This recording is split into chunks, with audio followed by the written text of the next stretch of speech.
So now let us discuss about another topic called voltage following. Okay. So this is one of the application of an op amp. So here, if I draw in the like a symbol, so this is your input, okay, plus VCC, and this is your minus VE. This is your output, and here, okay, here the output is directly connected to the inverting terminal of the input. Okay, so here this is your inverting terminal, so this is connected to directly to the output. Okay, this is the only change. So here the voltage gain of this voltage amplifier is 1 because the output and the input are same. So therefore my gain becomes that is voltage gain becomes 1. So this will offer a very high input impedance and much less output impedance compared to emitter following. Okay.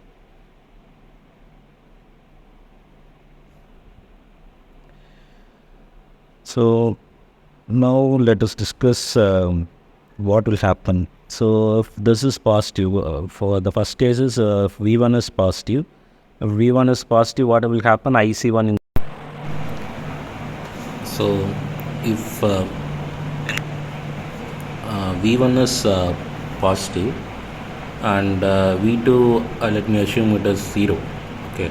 So therefore the IC1 is increasing and IC2 get decreased. So if IC1 and IC2 get decreased, there is a decreases in the voltage drop across the RC. So if there is a decrease in the voltage drop across the RC, there is an increase in the voltage drop across the VC2 and VB3. So this will further increases my V0. And you can see the V0 is directly connected to V2. Right, so which will in turn will increases the value of V2. So up to which one this will increases? This will increase up to V1 is equal to V2. Right. So since V1 is positive value and V2 is 0. Now because of this variation in the IC1 and IC2 current, V0 start to increases, and V0 start increases, V2 will increases, and the V2 will goes up to increases up to till V1 is equal to V2. Okay.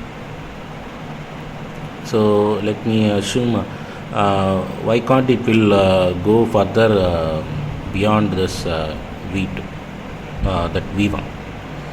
Okay, that is the case we have to see now. So first let me explain. First IC1 is increasing and therefore IC2 get decreased, so it will generally reduces my VC value. Therefore will VC2 and VB3 will increase, which will increases the V0. So and V0 is connected to V2, so the V2 will start increasing till V1 is equal to V2. Okay. So that is why it is called as a voltage follow whatever the input is V2. So if V2 start to increase further above the V1, okay, what will happen? So if V2 is increasing V1 means IC2 value get increased, right? So IC2 get increased and IC1 get decreased, which will so there is an increase in the voltage drop across RC, right? so the VRC value get increased, so which will decrease my my V. You can see the case, which one, case 3, VC2 increases, IC2 increases, IC1 decreases, therefore the increase in the voltage across RC, though V not get VB3 and VC2 get decreased, which will in turn decreases the value of V naught. So if V naught get decreased, V2 automatically will decrease, right? So it will decrease, so it will not allow to the V2 go above the V1, right? So which means we have employed a negative feedback, right?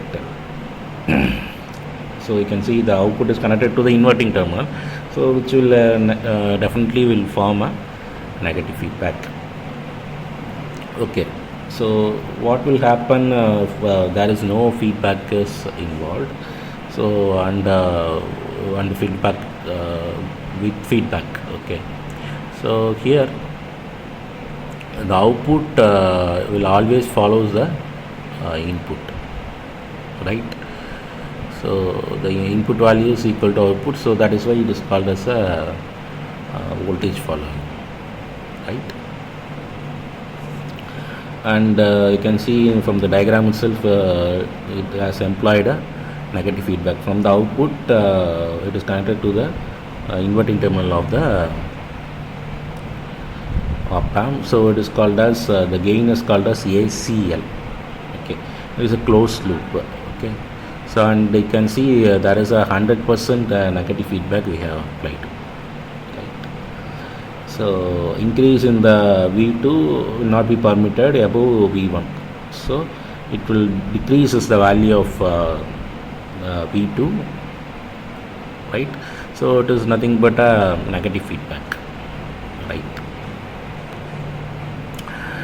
So if there is no feedback is involved, then it is called as open loop configuration, right? So the gain of the certain amplifier is called as you can write it as AOL, okay, or it can be written as AVOL. So AV represent the voltage gain, okay, gain represent output divided by input. Okay, so here the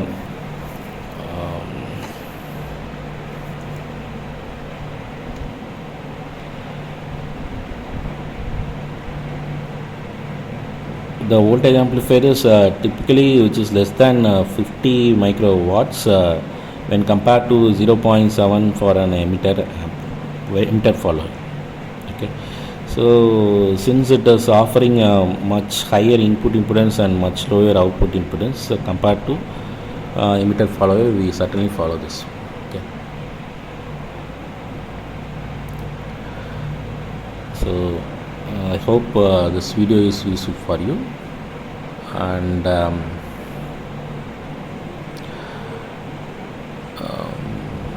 let us discuss the further applications and the